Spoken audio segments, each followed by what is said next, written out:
আসসালামু আলাইকুম প্রিয় ভিউয়ার্স, কেমন আছো সবাই? আশা করি সবাই ভালো আছো। আমি জারিন ডিজাইনার এই সুন্দর হাতাটি তোমাদের সাথে কিভাবে তৈরি করেছি তাই শেয়ার করার জন্য চলে আসলাম। তো আমি প্রথমেই 16 ইঞ্চি লম্বা নিয়ে 4 ভাঁজে কাপড়টি ভাঁজ করে নিয়েছি। তো বগলের অংশে 3 ইঞ্চি ডাউন দিয়ে মোহরিতে আমি 7 ইঞ্চি চওড়া দিয়ে দাগটি এঁকে নিচ্ছি। তো এই পর্যায়ে আমি হাতাটি কাটিং করে নেব। তো হাতাটি আমি কাটিং করে নিচ্ছি বন্ধুরা। তো আমি এখানে মোহরের সাইডে একটু রাউন্ড শেপ দিয়ে কাটিং করে নেব। তো আমি আগে থেকেই ডুরি ফিতা তৈরি করার জন্য 1.5 ইঞ্চি চওড়া নিয়ে কাপড়টি কাটিং করে রেখেছিলাম। তো আমি এই পর্যায়ে 200 পরিমাণ রেখে উল্টো সাইডে ভাঁজ দিয়ে ডুরি ফিতাটি সেলাই করে নেব। তো আমার ডুরি ফিতাটি তৈরি করা শেষ। তো ডুরি ফিতাটি আমি এখন উল্টে নিব সুই সুতার সাহায্যে। তো আমি সাইডে মাথাটা একটু কোনাটা কেটে নিলাম। তো এই পর্যায়ে আমি 4 ভাঁজে ভাঁজ করে সুই সুতা দিয়ে আটকে নিবে এবং সুইয়ের অপর সাইড কাপড়ের সেলাইয়ের মাঝখান দিকে ঢুকিয়ে দিয়ে আমি সুন্দর করে ডুরি ফিতাটি উল্টে নেব। তো তোমরা দেখতে পাচ্ছ বন্ধুরা আমি কিভাবে ডুরি ফিতাটি উল্টে নিচ্ছি। তোমরাও এভাবে ডুরি ফিতা বা কট ফিতা সহজে তৈরি করে নিতে পারো। তো আমি এই পর্যায়ে ডুরি ফিতাটি উল্টে নিলাম।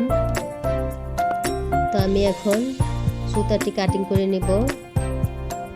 তো আমি আগে থেকে আরো কিছু ডুরি ফিতা তৈরি করে রেখেছি। তো তোমরা দেখতে পাচ্ছ আমি অনেকগুলো ডুরি ফিতা তৈরি করে রেখেছি। তো আমি এখন 3 ইঞ্চি লম্বা নিয়ে ডুরি ফিতাগুলো কাটিং করে নেব। তো আমি 3 ইঞ্চি লম্বা করে ডুরি ফিতাটি কাটিং করে নিয়েছি। আমি এখন উপর সাইডে হাতার উপর সাইডে বসিয়ে সুন্দর করে ডুরি ফিতাটি বসিয়ে নেব। তো 1/2 ইঞ্চি পরিমাণ করে সুন্দর করে ঢেউ করে তোমরা ডুরি ফিতাটি কাপড়ের উপরে বসিয়ে নেবে। তো আমি এভাবে হাতার উপরে ডুরি ফিতাগুলো 1/2 ইঞ্চি পরিমাণ করে দিয়ে সুন্দর করে বসিয়ে নিচ্ছি। তো এভাবে আমি হাতাটি তৈরি করে নেব। তোমরা যারা নতুন আমার চ্যানেলে তারা অবশ্যই সাবস্ক্রাইব করে পাশে থাকবে এবং যারা সাবস্ক্রাইব করেছে তাদের অসংখ্য ধন্যবাদ। তো আমি ফিতাগুলো বসিয়ে সুন্দরভাবে সেলাইটা দিয়ে নেব।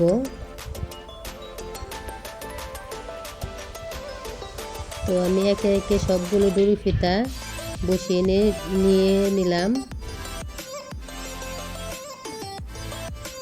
তো আমার ডুরি ফিতাগুলো বসানো শেষ। তো এর উপরে আমি 1 ইঞ্চি পরিমাণ করে কেটে রাখা কাপড় দিয়ে একটি সেলাই দিয়ে নেব ডুরি ফিতাগুলো ভিতরে দেওয়ার জন্য। সেলাইয়ের ফিনিশিং করার জন্য কাপড়টা আমি সেলাই করে অপর সাইডে নিয়ে একটি এখানে মাথার সাইডে আমি চাপ সেলাই দিয়ে নেব। তো আমি চাপ সেলাইটি দিয়ে নিচ্ছি। তো এই পর্যায়ে আমার বাড়তি কাপড়টুকু ভাঁজ করে ভিতরে দিয়ে সুন্দর করে আরেকটি সেলাই দিয়ে নেব।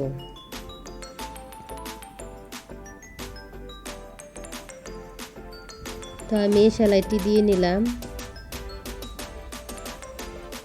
তোমরা বুঝতেই পারছো আমি কিভাবে হাতাটি তৈরি করছি। এই হাতাটি তৈরি করা একদম সহজ। তো আমি এই পর্যায়ে সাইডে সেলাইটি দিয়ে নেব। তো আমি 7.5 ইঞ্চি রেখে আমি সেলাইটি করে নিচ্ছি। তো আমি আরেকটি হাতা অফ ক্যামেরা তৈরি করে রেখেছি।